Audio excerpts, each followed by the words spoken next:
नमस्कार दोस्तों।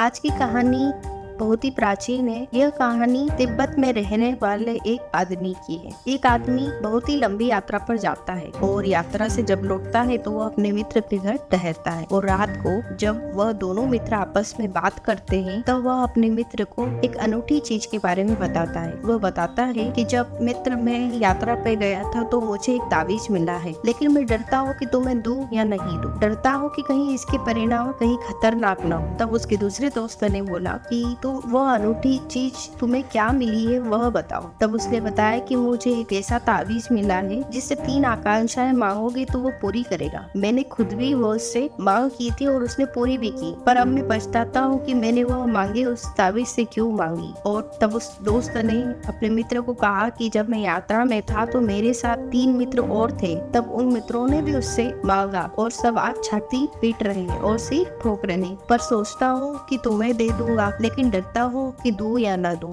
जब उसके दूसरे मित्र ने यह सब बात सुनी तो वह आश्चर्यचकित हो गया और उस ताबीज का दीवाना हो गया। उसने कहा कि तुम क्यों डर रहे हो, मुझे वो तुम ताबीज दे दो। अब मैं ज्यादा देर नहीं रुक सकता क्योंकि कल का क्या भरोसा। और यही सब बातें जब दोनों मित्र रात को कर रहे थे तो यह सभी बातें उसकी पत्नी ने सुन ली और पत्नी भी उसके दोस्त के पीछे पड़ गई कि भाई साहब आप हमें वह ताबीज दे दीजिए। उसने कहा, फिर उसके दोस्त ने कहा कि मैं ताबीज तो दे दूंगा पर पहले मुझे सोचने दो, क्योंकि इसके परिणाम जो आते हैं वह सब बुरे ही हुए हैं। तब उसके मित्र ने कहा कि तुमने मित्र मांगा ही गलत ढंग से होगा या गलत मांग लिया होगा। हर आदमी यही सोचता है कि दूसरा गलत मांग रहा है, इसलिए वो मुश्किल में पड़ गया। तब उसने अपने मित्र को वह ताबीज दे दिया और सुबह से वहाँ से निकल गया। तब उन दोनों पति पत्नी ने सोचा कि ताबीज तो हमारे पास आ गया है और अब हम सोच समझकर इससे अपनी आकांक्षाएं मांगेंगे। दोनों ने ही बहुत सोचा और समझा। उसके बाद उन्होंने डिसाइड किया कि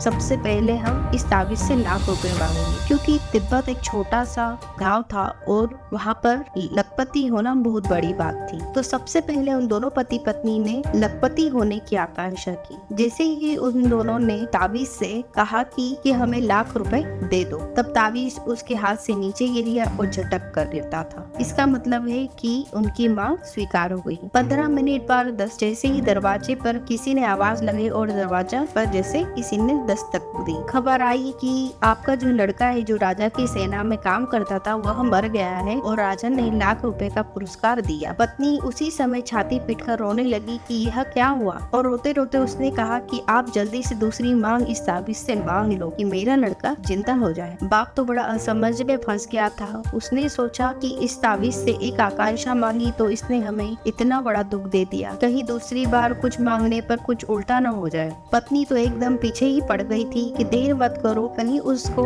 दफना न दे और वह लाश सड़ न जाए, इसलिए जल्दी मांगो। तब दूसरी मांग लड़के के पिता ने मांगी और बोला कि ताबीज मेरा लड़का मुझे वापस लौटा दो। तब वापस वह ताबीज नीचे गिर गया। 15 मिनट बाद वापस दरवाजे पर किसी ने दस्तक दी। लड़के की पैर की आहट थी। उसने जोर से कहा, पिताजी पिताजी। लड़के की आवाज दोनों माता पिता ने सुनी और जल्दी से दरवाजा खोला, पर दरवाजा खोलते ही वह देखते हैं कि लड़का तो कहीं से कहीं तक नहीं था और नहीं दूर से दूर तक कोई राहगीर था। फिर खिड़की खोल के देखा तो तब भी कोई नहीं दिखाई पड़ रहा। तब पता चला कि लड़का तो प्रेत हो गया है और प्रेत आत्मा होकर वह वापस भी आ गया, क्योंकि उसका शरीर तो दफना दिया गया था। और यह घटना उन्हें बाद में पता चली। पति पत्नी दोनों ही बड़े घबरा गए कि अब क्या करें, दरवाजा खोले कि नहीं। बार बार दरवाजे पे हर 10 मिनट में आहट होती और लड़का आता, पर वह किसी को दिखाई नहीं देता था क्योंकि वह प्रेत बन गया था। माता पिता और रोने लगे। तब पिताजी ने बोला उसकी पत्नी को कि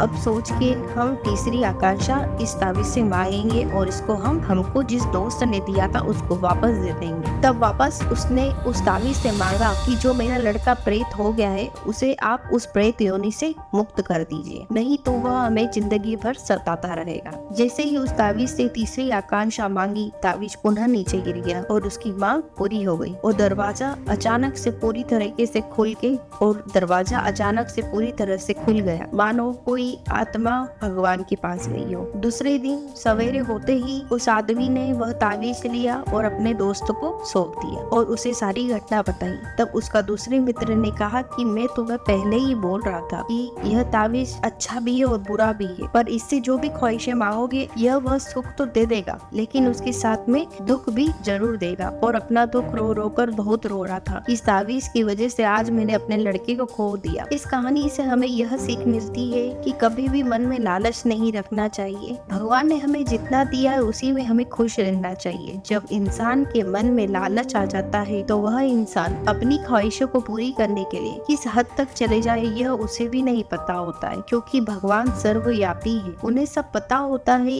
इस मनुष्य की जिंदगी में कब दुख लिखा है, कब सुख लिखा है, और वह समय अनुसार पिछले कर्मों के प्रभाव से व्यक्ति को वर्तमान में मिलते हैं। धन्यवाद दोस्तों।